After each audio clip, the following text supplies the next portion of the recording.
کہ اس ایڈمنسٹریشن میں کیا کیا جاتا ہے، ماتحتوں کو انتظامی امور میں براہ راست ذمہ داری دی جاتی ہے، یعنی ڈائریکٹ ان کو ذمہ دار بنا دیا جاتا ہے کہ یہ آپ کا کام ہے، آپ نے کرنا ہے، آپ جانیں جیسے مرضی کریں، جیسے کسی سے کروائیں، واٹ ایور یو وانٹ۔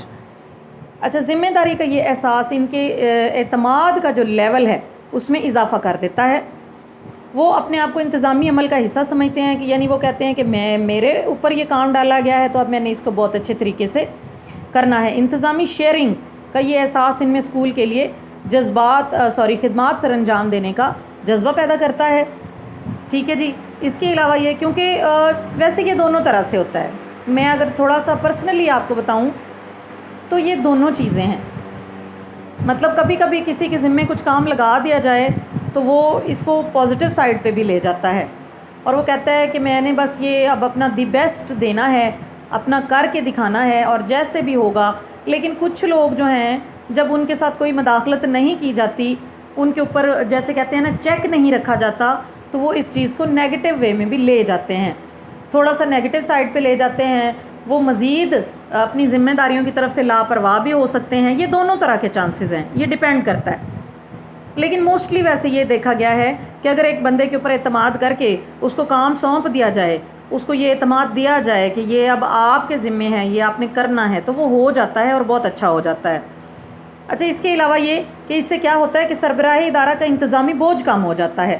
یہ پہلے بھی ہم نے جمہوریت والے میں بھی دیکھا تھا کہ وہ سینٹرلائزیشن نہیں رہتی، جو اختیارات ہوتے ہیں ان کی مرکزیت نہیں رہتی، ماتحتوں میں کیونکہ ڈیوٹیاں لگا دی جاتی ہیں، تو اس طرح کیا ہوتا ہے کہ سربراہ ادارہ کا انتظامی ورک لوڈ کم ہو جاتا ہے، اسے اور کام نمٹانے کے لیے وقت مل جاتا ہے، اور اس کی وجہ سے کیا ہوتا ہے کہ ایڈمنسٹریٹر کی شخصیت میں جاب سٹریس بھی کم ہو جاتا ہے۔ یعنی اگر وہ ڈیوٹیاں بانٹ دیتا ہے اور اس کو یہ اعتماد اور توقع بھی ہوتی ہے کہ دوسرے بندے یہ کام کر لیں گے، تو اس سے کیا ہوتا ہے کہ اس کے اپنے اوپر جاب کا جو سٹریس ہے وہ کم ہو جاتا ہے، اور وہ ریلیکس ہو کے پھر باقی کے جو کام ہیں مطلب جو صرف اسی نے کرنے ہوتے ہیں ان کی طرف وہ توجہ دیتا ہے۔ اس کے علاوہ انتظامی ذمہ داریوں کی کمی اسے کمیونٹی سے روابط بڑھانے کے مواقع بھی میسر کرتی ہے۔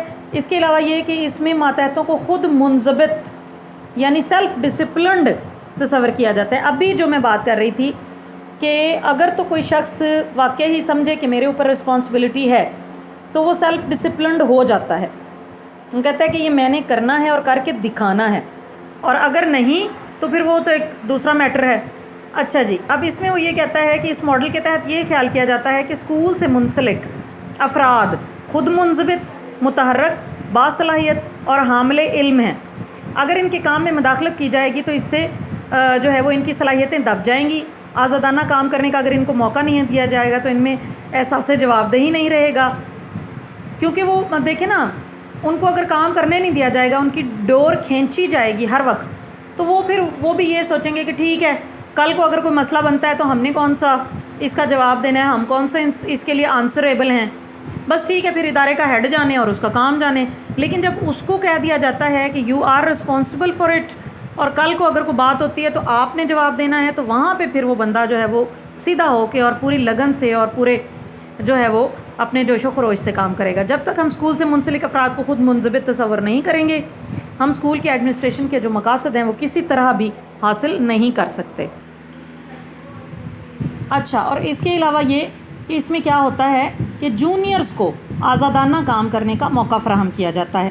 ٹھیک ہے جی، اس میں ایک بات یہ بھی آ جاتی ہے، کیونکہ اکثر ایسا بھی ہوتا ہے، اکثر جگہوں پہ ایسا بھی ہوتا ہے کہ جونیئرز کو بہت دبایا جاتا ہے، سپریس کیا جاتا ہے، اور ان کی مرضی نہیں چلتی، بلکہ بائی فورس جو ہے وہ ان کو کام دے دیا جاتا ہے اور وہ انہیں ہر حال میں کرنا ہوتا ہے۔ لیکن اگر عدم مداخلتی ایڈمنسٹریشن ہو تو اس میں کیا ہوتا ہے کہ جونیئرز کو بھی ڈیوٹیز اسائن کی جاتی ہیں، وہ بھی اپنے ذہن کو، اپنی انرجیز کو، اپنی ایبیلیٹیز کو یا کریٹیو مائنڈڈنیس کو استعمال کرتے ہیں، اور پھر اچھا جو رزلٹ ہے وہ دینے کی کوشش کرتے ہیں۔ اکثر ہم لوگوں نے خود بھی یہ اپنے ادارے میں نوٹ کیا ہے کہ جونیئر جو ہمارے پاس بچیاں آتی ہیں، اگر ہم ان کو موقع دیں تو بہت اچھے اچھے آئیڈیاز ہمارے سامنے آتے ہیں۔ اب سراسر ہم اس کو اپنی انا کا مسئلہ بنا کے بیٹھ جائیں کہ نہیں بھئی ہم نے ان کی بات سننی ہی نہیں ہے، یا مطلب جیسے یہ کہہ رہے ہیں ویسے نہیں کرنا، تو یہ ایک بیڈ امپیکٹ ہے۔ ادروائز نیا جو سٹاف ہے، جو نیا سٹاف ہے ہمارے پاس، سٹاف نہیں کہنا چاہیے، اچھا تو وہ بہت اچھے آئیڈیاز لے کر آتا ہے، بہت اچھے کام کرتا ہے. اور اگر یہ والی ہمارے پاس اپروچ موجود ہے عدم مداخلتی، تو پھر ان کو بھی اپنے آئیڈیاز کو جو ہے وہ یوٹیلائز کرنے کا اور کیش کرنے کا موقع ملتا ہے. ٹھیک ہے جی. اچھا، اس کے علاوہ یہ کہ تفویض کی گئی ذمہ داریوں کی تکمیل کے لیے تمام ممکنہ وسائل بروئے کار لائیں. اس سارے عمل میں کوئی مداخلت نہیں کی جاتی. وہ چاہیں تو اپنے سینئر سے مشاورت کریں، یعنی یہ ان کی مرضی پہ ہے کہ اگر وہ کچھ پوچھنا چاہیں تو اگر نہیں اپنے طور پہ کر رہے ہیں تو بھی ٹھیک ہے، اچھی بات ہے. اس کے علاوہ سربراہ ادارہ بھی ہفتہ وار میٹنگ میں درپیش مسائل کے حل کے لیے جونیئرز کی مشاورت کر سکتا ہے. یعنی اگر جونیئر اسٹاف کو کوئی مشکل پیش آ رہی ہے تو ان کی میٹنگ کریں، ان کے ساتھ بیٹھ کے بات چیت کریں، ان کی مشکلات میں جہاں تک آپ کر سکتے ہیں اس کو سولو کرنے کی کوشش کریں. باقی کا کام ان پہ چھوڑ دیں، وہ کر لیں گے. جو دستیاب وسائل ہیں ان کو وہ یوٹیلائز کر لیں گے. تو یہ ہماری ایڈمنسٹریشن کا چیپٹر تھا، اور اس میں ہمارے پاس 2 ٹاپکس جو ہیں وہ ریمیننگ ہیں، پاکستان میں ایڈمنسٹریشن، اور ایک ہے ہمارے پاس ایڈمنسٹریشن کے حوالے سے جو مسائل ہیں وہ کیونکہ اس وقت ہمارے پاس اویلیبل نہیں ہیں. تو انشاءاللہ جب کالجز اوپن ہوں گے تو ہم جو ہے وہ نیو بک سے اس کو اسٹڈی کریں گے، اس کو لرن کریں گے اور اس کو دیکھیں گے. تو یہاں تک یہ آپ کا مکمل ہو گیا ہے. اس کا مفہوم، اس کی اہمیت، اس کے اصول اور اس کی اقسام جو ہیں اس کو ہم نے یہاں پر ڈسکس کر لیا ہے. باقی نیکسٹ جو ہے وہ پھر اکارڈنگ ٹو سچویشن ہم دیکھیں گے کہ ہمارے پاس مزید کوئی اسٹف یا میٹیریل موجود ہے تو انشاءاللہ میں کلاس کو کنٹینیو رکھوں گی. اگر نہیں اویلیبل ہوگا تو پھر وہ سچویشن کے مطابق ہم لوگ ڈیسائیڈ کر لیں گے.